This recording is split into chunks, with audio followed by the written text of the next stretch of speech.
পুরাতন বাস স্ট্যান্ডের এখানে সংক্ষিপ্ত পথসভার মধ্য দিয়ে আমাদের এই কর্মসূচি শেষ করব। কারণ আমাদের একজন প্রিয় ভাই যুবদলের সাবেক সাধারণ সম্পাদক বিশুদ্ধ উপজেলা রঞ্জু আখতারুজ্জামান রঞ্জু উনি আজকে আমাদের ছেড়ে চলে গেছেন।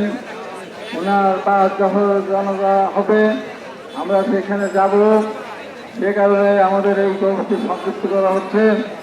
এখানে আমাদের অনেক নেতৃবৃন্দ উপস্থিত আছেন, অনেক বিজ্ঞ নেতৃবৃন্দ উপস্থিত আছেন। নাম বলতে গেলে জোহরের নামাজের আজান হয়ে যাবে।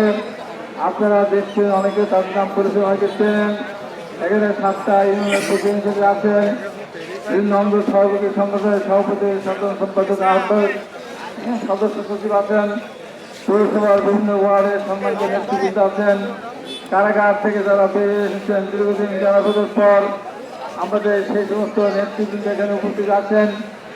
এবং এখানে দীর্ঘদিন ধরে তারা রাজনীতি করে আজকেও কোনো একটা পর্যায়ে যেতে পারেন নাই, তারপর রাজনীতির সাথে আছেন এমন অসংখ্য কর্মী এবং নেতৃবৃন্দ আছেন যাদের আমরা পরিচয় দিতে পারলাম না, তাদের বক্তব্য শুনতে পারলাম না বলে আমি আন্তরিকভাবে দুঃখিত। সবার পক্ষ থেকে আমি দুঃখ প্রকাশ করছি। প্রিয় ভাই ও বোনেরা, আজকের এই জুলাই অভ্যুত্থানের এই প্রথম বার্ষিকীতে আমরা এই সরকারের বাড়িতে মিছিল করেছে। এই মিছিল করার মধ্য দিয়ে ঈশ্বরদের ঐতিহ্যবাহী বাস স্ট্যান্ড থেকে আমি জানাতে চাই, ঈশ্বর যদি আমরা যারা রাজনীতি করে চলে গিয়ে একসাথে আমরা আগামীতে আমরা ধানের শীষের পক্ষে কাজ করব, একসাথে আমরা লড়াই করবো, একসাথে আমরা কর্মসূচি পালন করব। আপনারা দেখেছেন আমাদের যে সমস্ত ভাইরা কারাগারে ছিলেন তাদেরকে বারে বারে বিভিন্ন খাবার আমাদের বের নিয়ে আসতে হয়েছে, একবারে আমার সুযোগ হয়নি।